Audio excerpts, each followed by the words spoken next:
Momento de reflexão da Palavra de Deus, ministrada pelo pastor Cláudio Morandi.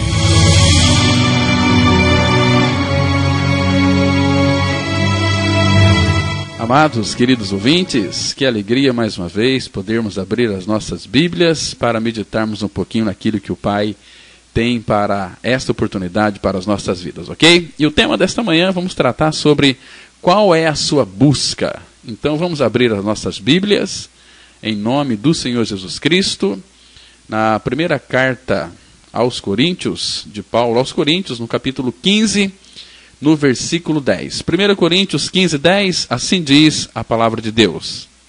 Mas, pela graça de Deus, sou o que sou, e a sua graça para comigo não foi vã. Antes, trabalhei muito mais do que todos eles, todavia não eu, mas a graça de Deus que está comigo. Vamos fazer uma oração, ter uma palavra de oração nesse momento, pedindo que o Espírito Santo então possa nos dirigir nesta reflexão da palavra de Deus. Vamos orar. Nosso Pai, obrigado pela noite, por esta manhã tão especial, quando o Senhor nos reúne aqui em Teu nome. Obrigado também por aquelas pessoas que estão ouvindo aí o programa através aí da internet, em todo o Brasil, e também por aqueles que estão aí pela 91,9, ouvindo também, Pai, que Teu Espírito Santo traduz, interprete e revele a Tua palavra a esses corações, porque a Tua palavra é a única que pode, tem o poder de regenerar vidas, ó Pai, de substituir a vida de pecado por uma vida santa, a vida de Cristo. Obrigado pela obra da cruz, obrigado pela nossa morte com Cristo, pela nossa co-crucificação juntamente com Cristo. Obrigado porque nele nós morremos, fomos crucificados, fomos ressurretos juntamente com Cristo. Ó Pai, esta é a Tua grande salvação oferecida gratuitamente para todo aquele que crê. E o nosso coração se alegra, porque pela graça o Senhor nos levou a crer nessa verdade tão maravilhosa, onde fomos ali crucificados com Cristo. Ele é a nossa vida, o nosso viver, e nós Te louvamos, ó Pai, porque nele nós temos tudo. Cristo é o tudo em todos aqueles que creem. Pai, eu Te rogo, eu Te suplico, em nome de Jesus, toca nas almas nesta manhã. Faz com que os seus entendimentos sejam abertos, eles sejam despertados, que caiam de seus olhos toda a escama que impedem de ver claramente a verdade da Tua palavra. Muito obrigado, Pai, ministra aos nossos corações nesta oportunidade, pois nós oramos com o nosso coração cheio de alegria e regozijo, em nome de Jesus. Amém. Meus irmãos, que doce, que alegria é poder falar com o nosso Pai Celestial. Eu confesso que se eu ficar orando aqui mais tempo, eu logo já começo a descambar em choro, Então a emoção é muito grande quando nós estamos diante do Senhor, e cremos que também nessa oportunidade Ele vai falar conosco pela Sua palavra. Eu não sei como é que está o seu coração nessa oportunidade, se ele está triste, se ele está aí um pouco macambúzio, que Deus te abençoe, mas se seu coração estiver alegre, Deus te abençoe também, continue te abençoando, suprindo a sua vida aí com toda alegria, para que então nós possamos adorá-lo em espírito e em verdade. Queridos, qual é a sua busca? Qual é a sua busca? Quero dizer para você que cada religião, ela busca de alguma maneira oferecer ao homem um caminho de volta para Deus. É a tentativa aí desesperada de reconciliação com Deus. A palavra religião significa religare. Religião significa o homem buscando a Deus. Isto é religião. Agora, evangelho é Deus buscando o homem na pessoa de Jesus Cristo. Então, uma diferença muito grande entre religião e evangelho. Religião é o homem na tentativa de buscar a Deus, de se religar a Deus. Isso é religião. Então é impossível pela religião alguém tentar buscar a Deus. Não vai conseguir. Então o evangelho é Deus se encarnando para vir buscar o homem e encontrar o homem neste tremedal de lama, do pecado, das trevas. Aí então ele faz aquele transporte maravilhoso. Segundo Colossenses 1,13, ele nos libertou do império das trevas e nos transportou para o reino do Filho do seu amor. Isto é Evangelho. Então, isso é maravilhoso. Agora, por outro lado, nós percebemos que a deturpação do pecado, a sagacidade do diabo e a corrupção do mundo entenebreceram a mente humana. E com isso o homem ele perdeu-se nesse cipoal desta busca do sagrado. Por isso que religiões esdrúxulas são engendradas aí com vistas a arrastar os homens para os corredores escuros do obscurantismo espiritual. Por isso que esse pecado com que todos nós nascemos, ele embruteceu o homem e o diabo cegou o seu entendimento. E por isso, cada vez mais, as religiões, ao invés de atrair os homens para Deus, as religiões afastam os homens de Deus em vez de aproximá-los. Por isso que a religião é um caminho que o homem tenta abrir da terra para o céu. É uma tentativa desesperada e fracassada de chegar a Deus pelos seus próprios méritos. Não tem nenhuma possibilidade de homem nenhum chegar até Deus através dos seus próprios méritos. Em Jeremias, capítulo 17, versículo 5, a Bíblia vai trazer uma verdade tão interessante para nós aqui, que diz assim, Jeremias 17,5, assim diz o Senhor, maldito o homem que confia no homem, faz da carne mortal o seu braço e aparta o seu coração do Senhor. Por isso que religião é o homem sempre tentando, na base do seu esforço, do seu desempenho, se chegar a Deus pelos seus próprios méritos. Mas não tem possibilidade. Por quê? Porque o pecado ele rompeu a harmonia e a comunhão do homem com Deus, consigo mesmo, com o próximo e também com a natureza. Queridos e amados ouvintes, o pecado ele desestruturou o homem e todas as suas relações. O pecado é muito sério. O pecado ele atingiu e afetou o homem como um todo e atingiu cada área da sua vida. O homem, ele é nascido todo em pecado. Todo em pecado. O homem já nasce espiritualmente morto, ou seja, ele já está separado de Deus. Um homem espiritualmente morto para Deus é aquele que vive uma vida de pecado, ainda que seja um bom crente. Mas o que separa o homem de Deus é o seu pecado. Um texto que todos nós conhecemos, Isaías 59, versículo 2, a Bíblia diz assim, mas as vossas iniquidades fazem separação entre vós e o vosso Deus, e os vossos pecados encobrem o seu rosto de vós, para que vos não ouça. Presta atenção nesse texto aqui, que ele é muito interessante e contundente. O que faz separação é as vossas iniquidades que fazem separação. Ou seja, separação aqui é morte. O nosso pecado, as nossas iniquidades, nos torna, homens e mulheres, mortos para Deus. Nós somos vivos, sim, mas vivos para nós mesmos. Por isso que o homem anda em busca de prazeres, de felicidades. Mas isso é religião. Então, quando Cristo ele foi encarnado, foi com uma finalidade de nos levar para a cruz, para que então lá naquela cruz o nosso pecado fosse inteiramente removido. Isso que Cristo fez quando ele foi crucificado, ele nos atraiu a si, fomos colocados em Cristo, e lá na cruz, quando Cristo morreu, nós também morremos. Porque está escrito em 2 Coríntios, capítulo 5, verso 14, que o amor de Cristo nos constrange, julgando nós isto, um morreu por todos, logo todos morreram.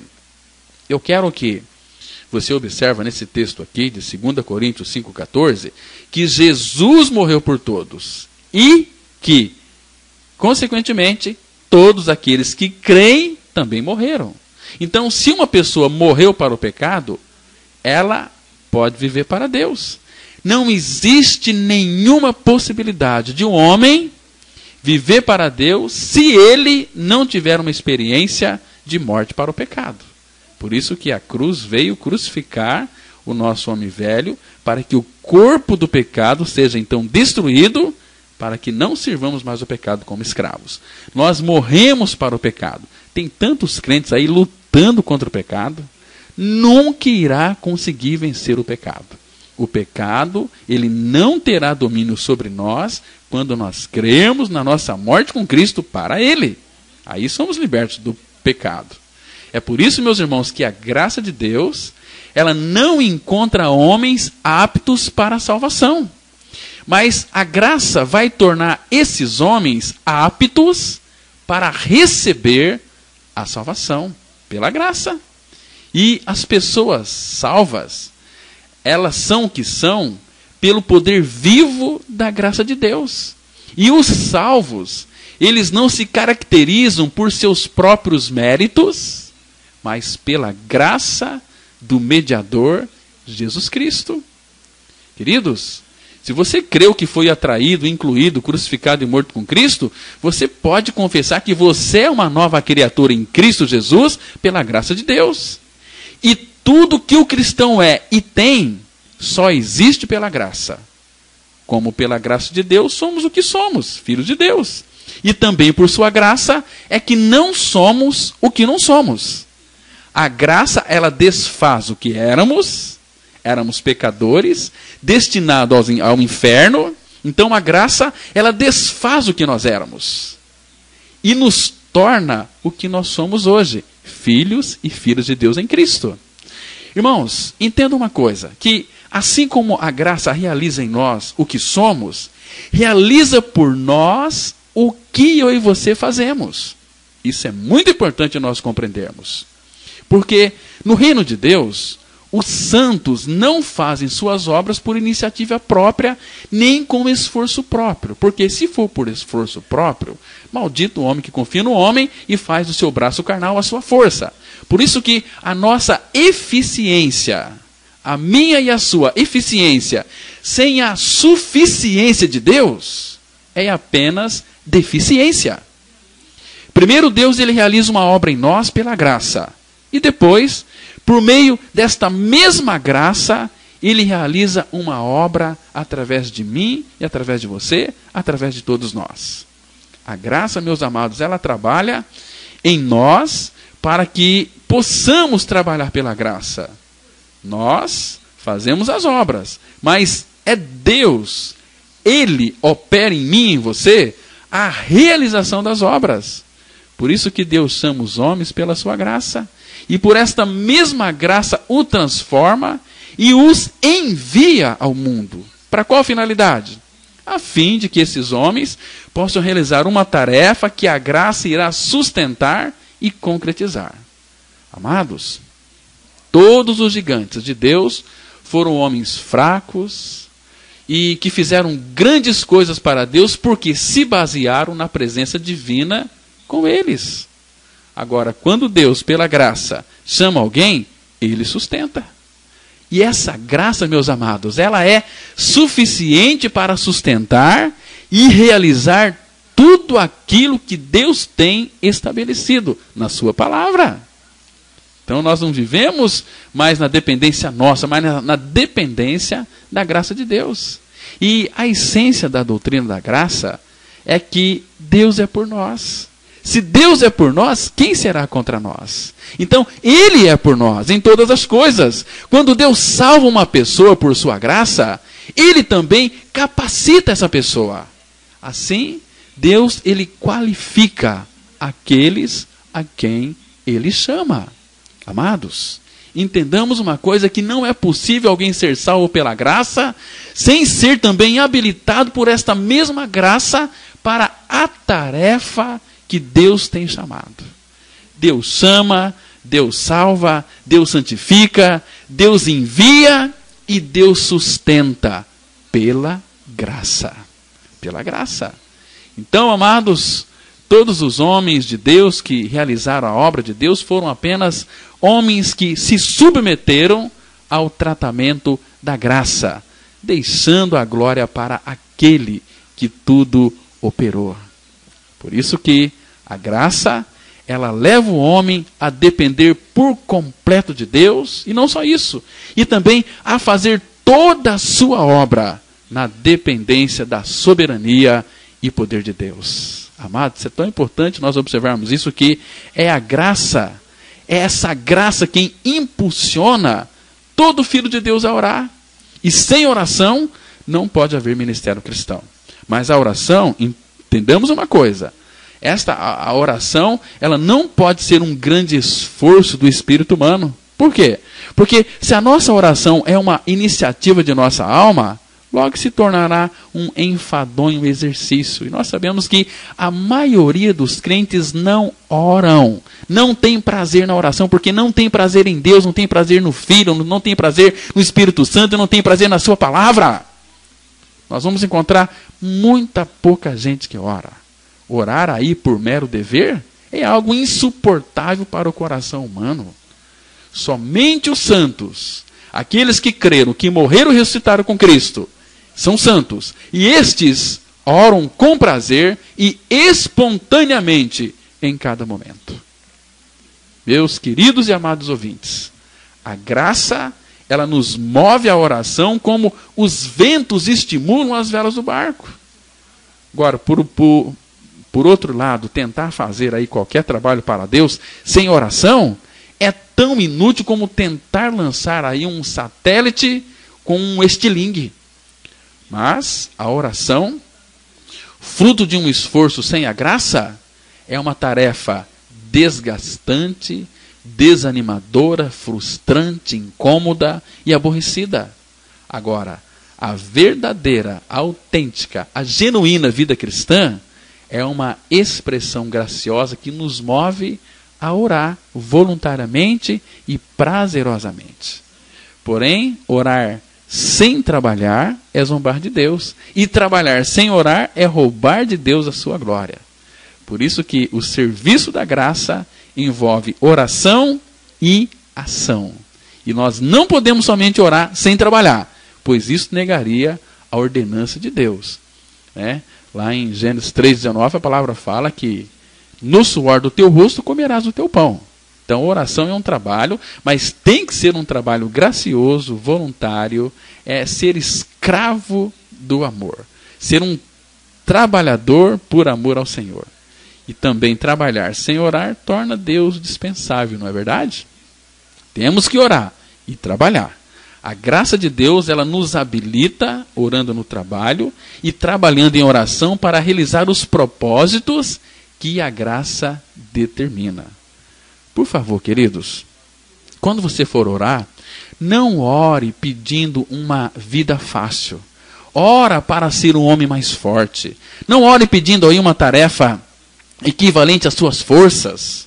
Ore por forças equivalentes às suas tarefas, porque é esta graça capacitadora que vai lhe sustentar. Então, lá em 2 Coríntios, capítulo 3, 4 e 5, a Bíblia diz assim, 2 Coríntios 3, 4 e 5. E é por Cristo que temos tal confiança em Deus.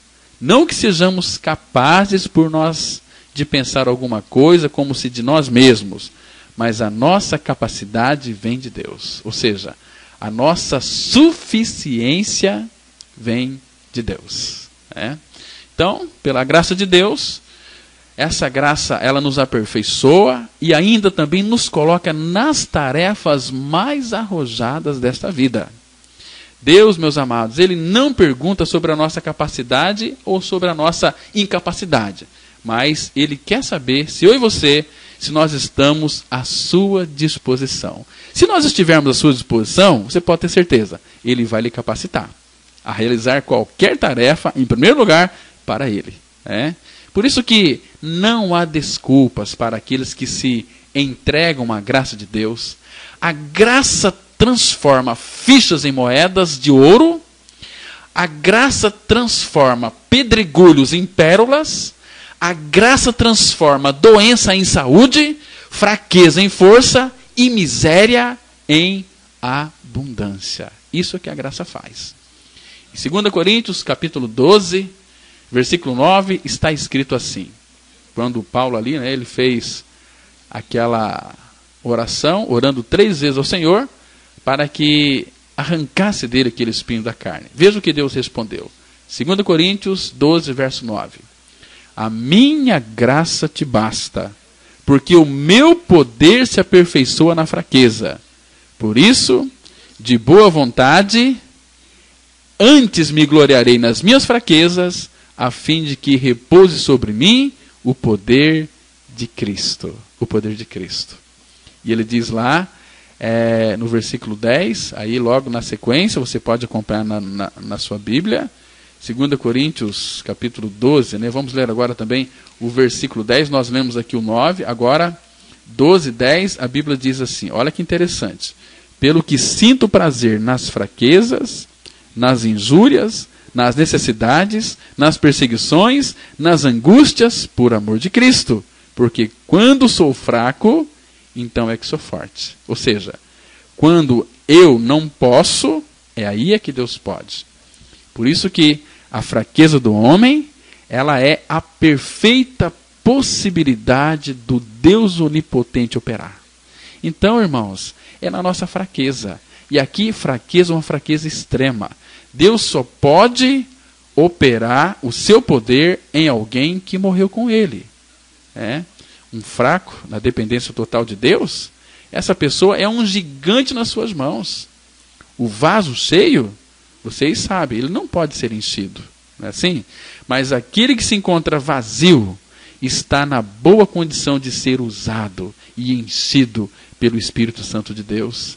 E Deus não aproveita no seu reino os homens cheios de si mesmos. Não há utilidade para o serviço da graça que se reveste dos valores da carne. O trabalho de Deus, ele é feito por Deus da maneira e com os métodos e instrumentos de Deus. E a história bíblica, ela mostra aí com toda clareza que Deus jamais usou os poderes humanos para promover os seus projetos. Nunca. Por isso que devemos ter isto em mente, que as obras na graça são feitas por Deus na vida de homens fracos e frágeis que se dispuseram por completo a viver na dependência do próprio Deus, a fim de realizar aí tudo aquilo que Deus determina.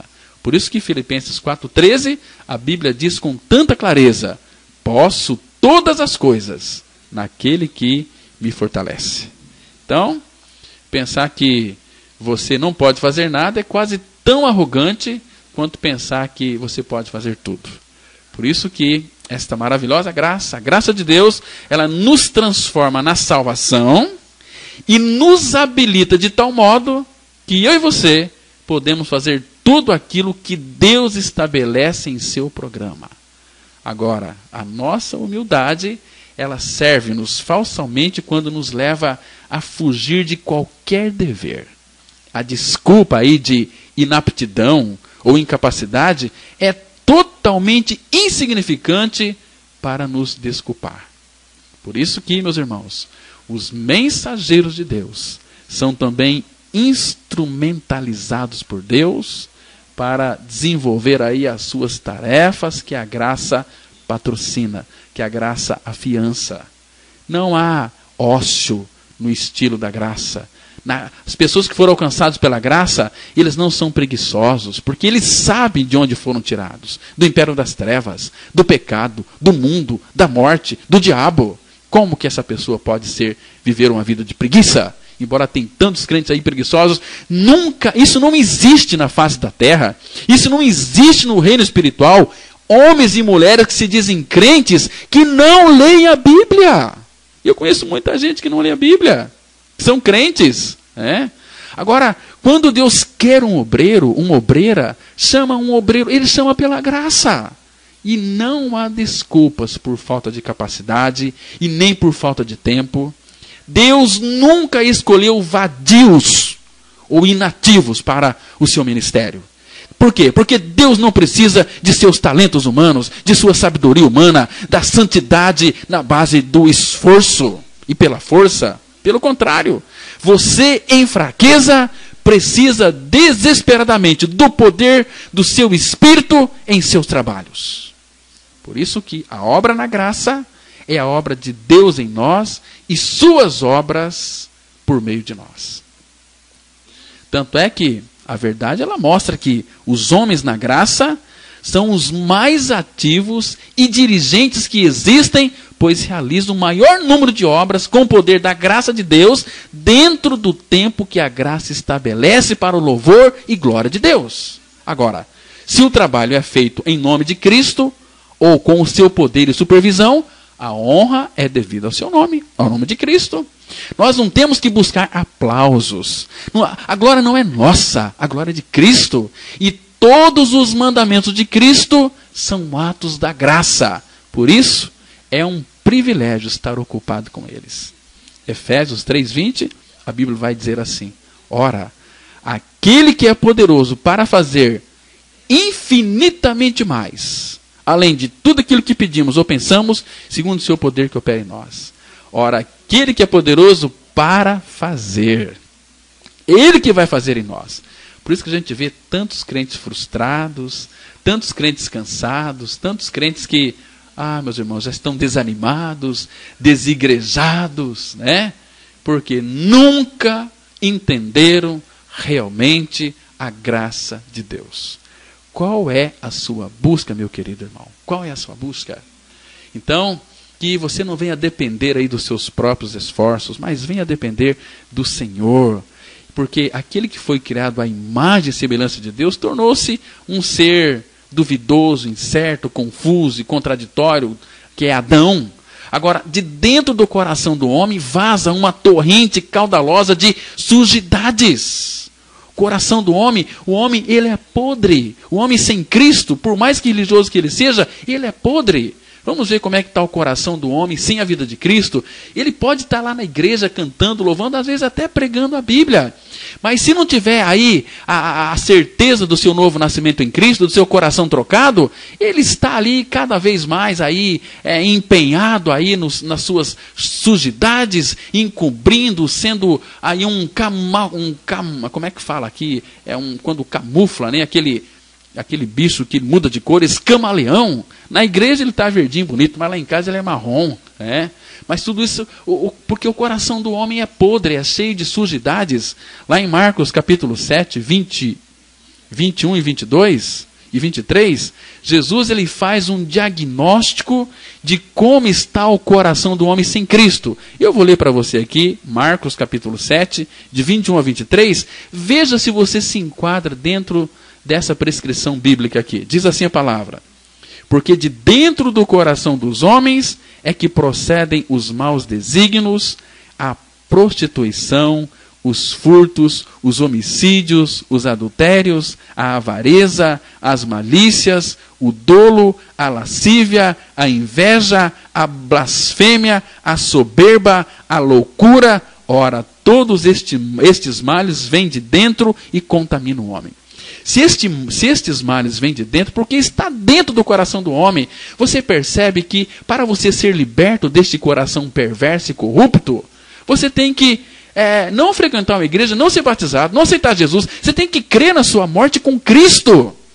Por favor, meu querido ouvinte, não fique aí iludido com religião, não fique aí iludido com sistemas, com arapucas. Creia na palavra de Deus, que diz que lá naquela cruz Cristo já operou uma tão grande salvação. Lá naquela cruz você já foi crucificado, você já foi morto para o pecado e Cristo é a sua vida. Agora, queridos, se você sabe disso, se você rejeita esta palavra, a Bíblia diz para você, lá em Hebreus capítulo 2, versículo 3, assim: como escaparemos nós se negligenciarmos tão grande salvação? Como é que você vai escapar se você negligenciar esta tão grande salvação? Não é uma grande salvação, é uma tão grande salvação. Por quê? Porque essa tão grande salvação tratou em todos os níveis da nossa vida. Você está me entendendo? Querido ouvinte, entenda que o coração do homem tornou-se enganoso e desesperadamente corrupto, tornou um poço de sentimentos mesquinhos e desejos abomináveis. O coração do homem nada mais é do que o transbordamento da maldade que está em ebulição, que está fervendo. E onde quer que o homem ponha a mão, ele contamina o ambiente. Lá em Isaías 64, verso 6, a Bíblia diz assim: mas todos nós somos como o imundo, e todas as nossas justiças como o trapo da imundícia. Todos nós murchamos como a folha, e as nossas iniquidades como um vento nos arrebatam. Está vendo aqui? Todos nós somos como um imundo. O homem, ele é imundo por natureza. Ele fica rejeitando ainda o amor de Deus revelado lá na cruz. Deus não veio para melhorar a sua vida. Ele veio para trocar a sua natureza. E se você não crê neste fato consumado da cruz, que você está crucificado com Cristo, o seu fim vai ser muito triste. Você pensa que vai acordar no colo de Deus? Quando você acordar, você vai acordar no colo do capeta. É hora de você despertar do sono, de você voltar para a palavra de Deus e crer naquilo que está escrito. Peça ao Espírito Santo que ilumine a sua mente, traga a revelação e lhe dê entendimento para você crer nesta suficiência da graça que o habilita a crer que você morreu com Cristo, que Cristo é a sua vida e vai viver uma vida de descanso, uma vida de celebrante, uma vida de alegria. Para de ser religioso, para de ser religiosa. Cristo é o nosso tudo, e quem tem Cristo tem tudo, e quem tem tudo pode descansar suficiente na sua graça. Irmãos, em virtude aí dessa dolorosa realidade, surgiram e ainda surgem milhares de religiões, criadas aí pelo engenho humano, por mentes corrompidas, espíritos manietados e subservientes aos caprichos do diabo. Para quê? Para afastar ainda mais os homens de Deus. Agora, meus irmãos, há, portanto, aí muitos altares espúrios, muitos deuses falsos, muitos cultos abomináveis, e isto é para Deus ainda. E não poucas vezes o homem adora a criatura em lugar do Criador. E outras vezes o homem, em rebelião contra Deus, serve deliberadamente aos próprios demônios, quando anula a verdade total e imparcial da cruz. Em 1 Timóteo, capítulo 4, 1 Timóteo 4, 1 e 2, a Bíblia diz assim: ora, o Espírito afirma expressamente que nos últimos tempos alguns apostatarão da fé, por obedecerem a espíritos enganadores e a ensino de demônios, pela hipocrisia dos que falam mentiras. Meus irmãos, estou lembrando daquele senhor chamado Policarpo. Policarpo, ele foi o pastor de Esmirna. Ele foi chamado a prestar declarações no tribunal sobre a sua adoração ao Senhor Jesus. O procônsul ali não esperava que, diante de tantas ameaças, Policarpo continuasse inabalável. Então, mostrou-lhe que havia feras famintas para devorá-lo e fogo para queimá-lo, caso ele negasse a soberania de César e declarasse que Jesus era Senhor. Ali, aquela multidão estava muda, atônita. Talvez eles estavam perguntando: será que Policarpo seria mais um que negaria seu Senhor? Será que Policarpo renunciaria à sua fé? Então Policarpo, com toda a força dos seus pulmões, numa última pregação, falou aquele procônsul e a multidão, dizendo o seguinte: olha, eu tenho servido ao meu Senhor Jesus há 86 anos e nunca me fez nada que me decepcionasse. Como eu posso agora blasfemar ao meu rei que me salvou? E segundo os historiadores, eles dizem que na hora do seu martírio, Policarpo dava glória ao Senhor, porque agora ele tornara-se um dos mártires de Cristo. Que lindo, meus irmãos. Que lindo é alguém que conheceu o Senhor, que conheceu a cruz, que conheceu o Evangelho da Graça. Então ele podia testemunhar que Cristo era seu Senhor, era seu Salvador, que Cristo era a sua vida, que Cristo era o seu viver. Hoje a gente vê aí os crentes vivendo uma vida desprezível, uma vida em pecado, não se importando com seu Senhor, com a sua igreja. Irmãos, o fim dos tempos é chegado. E, infelizmente, a Bíblia diz que por se multiplicar a iniquidade, o amor de quase todos se esfriariam. Agora, o que é mais chocante é que há também aqueles que, mesmo conhecendo a verdade, adotam um modelo doentio de espiritualidade. Testemunhamos hoje aí o florescimento do humanismo exacerbado, porque tudo gira em torno do homem. O homem é o centro e a medida de todas as coisas. A vontade do homem deve ser sempre satisfeita. Até mesmo a igreja do Senhor Jesus precisa adequar-se às pesquisas de mercado. A verdade, meus irmãos, ela perdeu o seu valor fundamental para esta geração humanista e diabólica. As pessoas embaladas aí pelo pragmatismo emergente, né? Como diz aí os grandes historiadores, estudiosos bíblicos, eles buscam não a verdade, mas o que funciona. Não o que é certo, mas o que dá certo. Hoje os cultos mais frequentados são aqueles que supervalorizam a experiência, ainda que não aferida pela verdade revelada de Deus.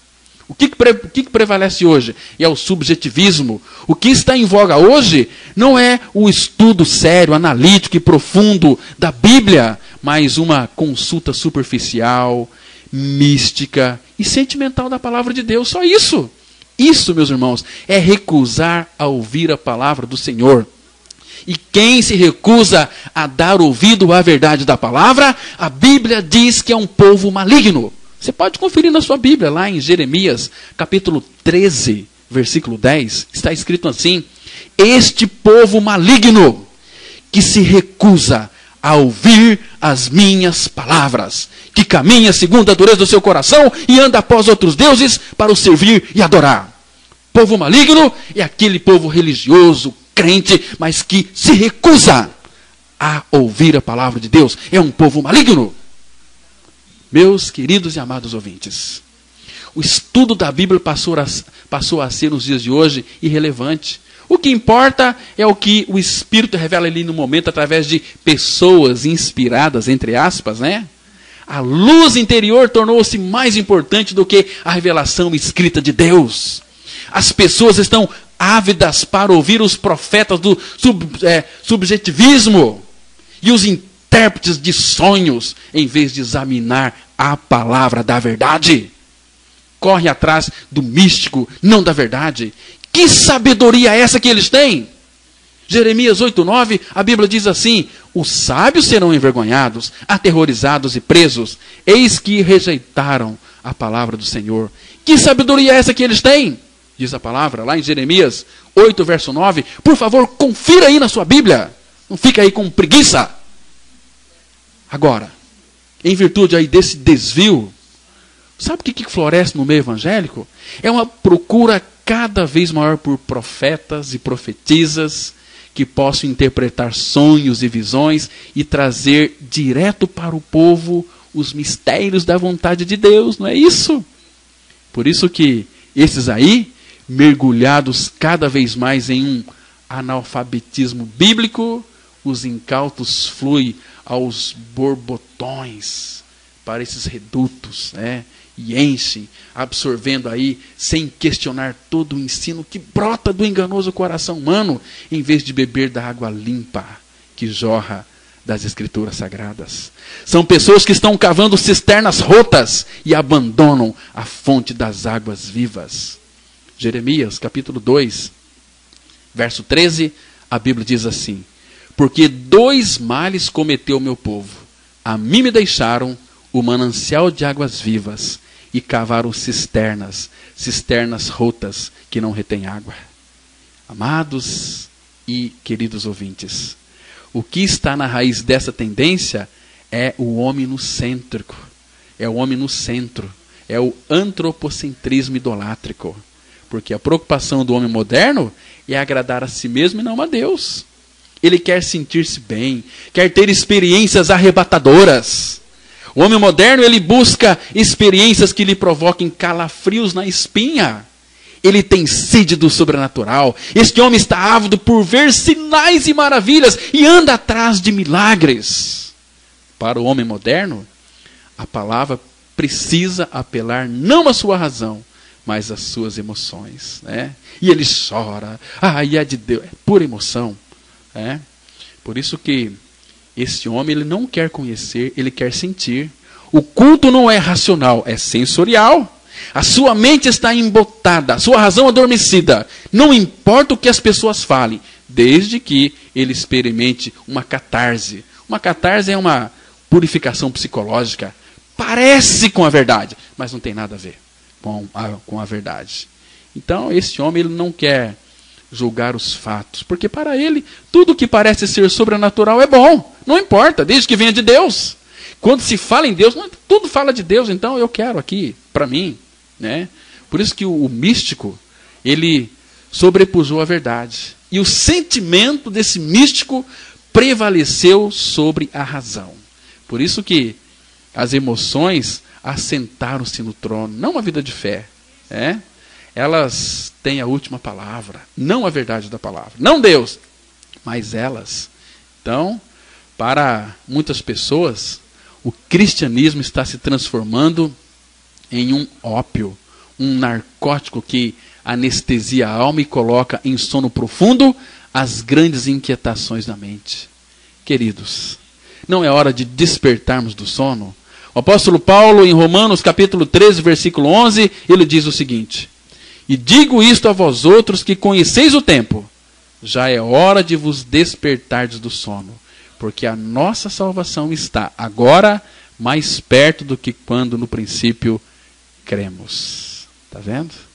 É hora de despertarmos do sono espiritual, do sono que Satanás tem soprado nos seus ouvidos, tem lhe desanimado, para você perder completamente as esperanças. Mas se você creu que foi atraído em Cristo, crucificado com Cristo, você tem no seu interior uma viva esperança. E essa esperança não morre na sepultura, porque Jesus Cristo, Ele é a ressurreição e a vida. Porque todo aquele que crê nele nunca vai morrer. E você acredita nisso, meu irmão? Minha irmã? Irmãos, hoje as pessoas buscam aí os sopros poderosos. Estão buscando as visões celestiais, as revelações estranhas, e não o que as Escrituras revelam.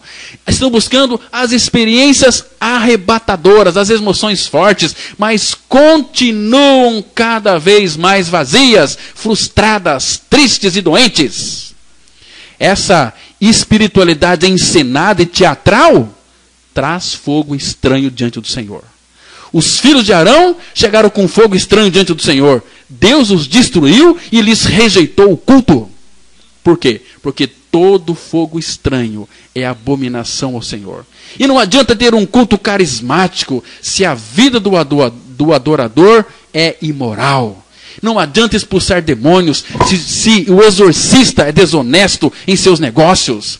Não adianta falar em outras línguas no culto e depois entregar-se à maledicência em casa. Não adianta apresentar oferta no altar se o coração é um poço de inveja e amargura. Porque pela boca do profeta Isaías, Deus disse que já estava cansado do culto do seu povo, que o honrava apenas de lábios, mas o coração estava diante dele. Isaías 29, 13, a Bíblia diz assim: o Senhor disse: visto que este povo se aproxima de mim, e com a sua boca e com os seus lábios me honra, mas o seu coração está longe de mim, e o seu temor para comigo consiste só em mandamentos de homens que maquinalmente aprendeu. Igual as pessoas que conhecem os versículos de cor e salteado, mas não têm a realidade dessa palavra.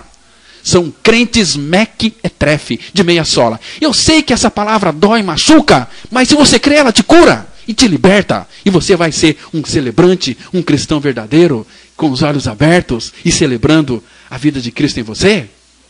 Amados, o teu tempo de partir dessa terra está chegando. Até quando você vai ficar na obra do engano?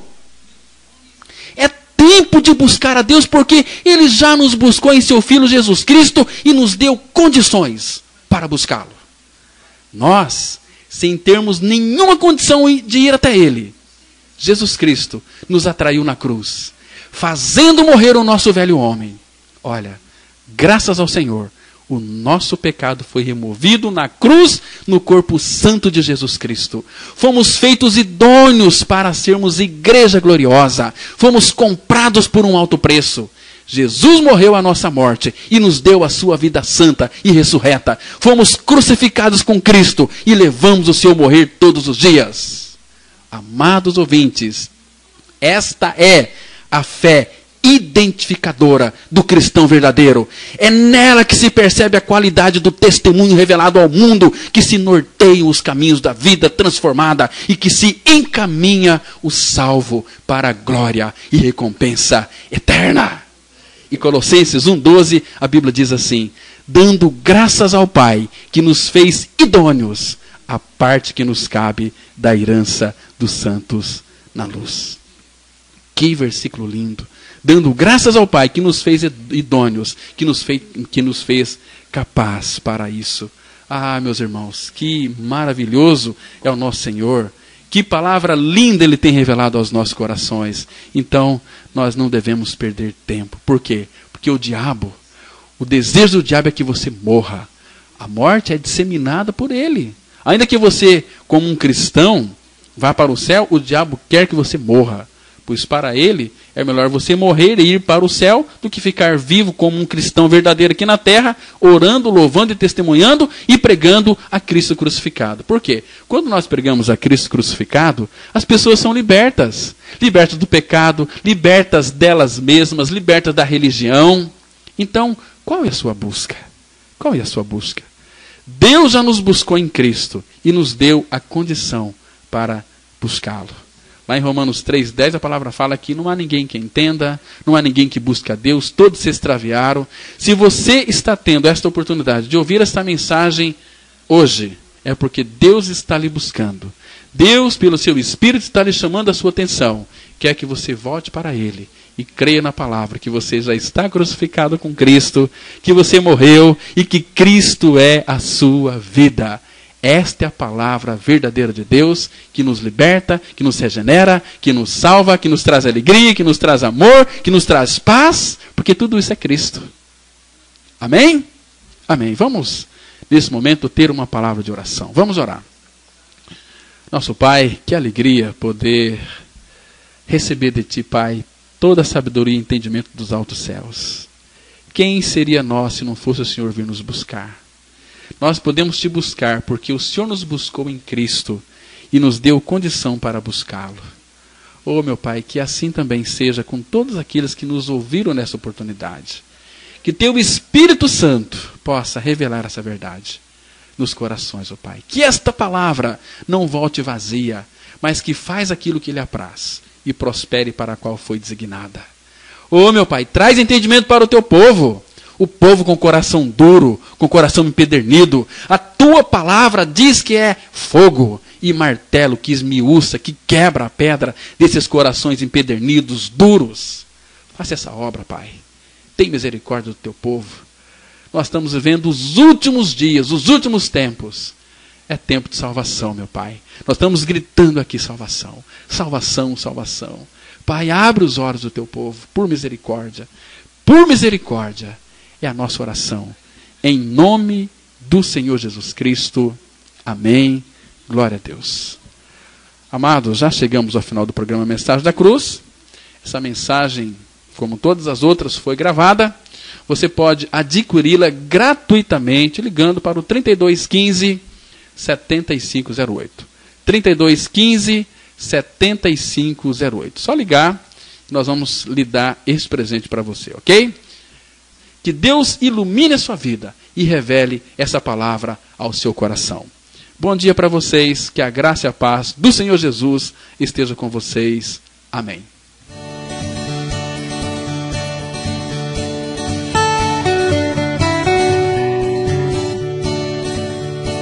Se você se identificou com esta mensagem e quer saber mais sobre ela, ligue para o telefone 3215-7508 ou venha nos fazer uma visita na Rua Jequitibá 244, Vila Ideal, bem próximo ao Estádio Teixeirão.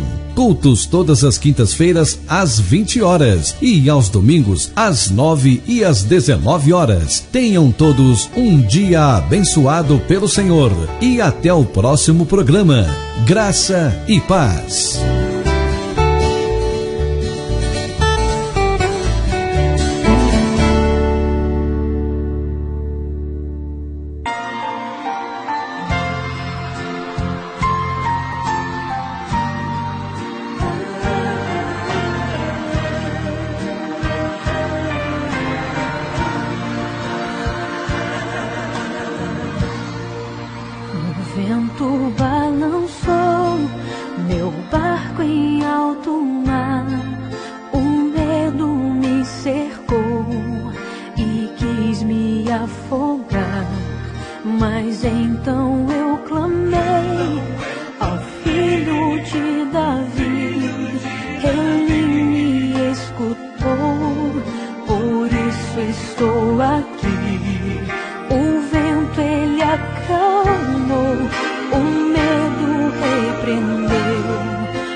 Agora, com muito carinho, quero chamar para cantar comigo essa linda canção o meu irmão Moisés Cleiton.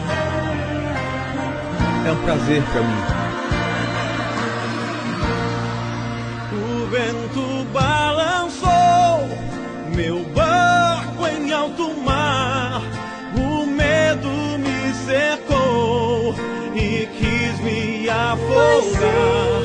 Mas então eu clamei ao filho de Davi e ele me escutou. Por isso estou aqui.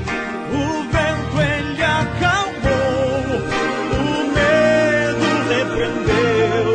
Quando ele ordenou, o mar obedeceu. Não temo mais o mar, pois firme está minha fé. No meu barquinho está Jesus de Nazaré. Se o medo me cercar, ou se o vento soprar, seu nome eu clamarei, ele me guardará. Oh, aleluia! A palavra do Senhor diz: 1000 cairão ao teu lado, 10.000 à tua direita, mas tu não serás atingido. Se o vento soprar contra a tua vida, clame o nome de Jesus e ele te socorrerá.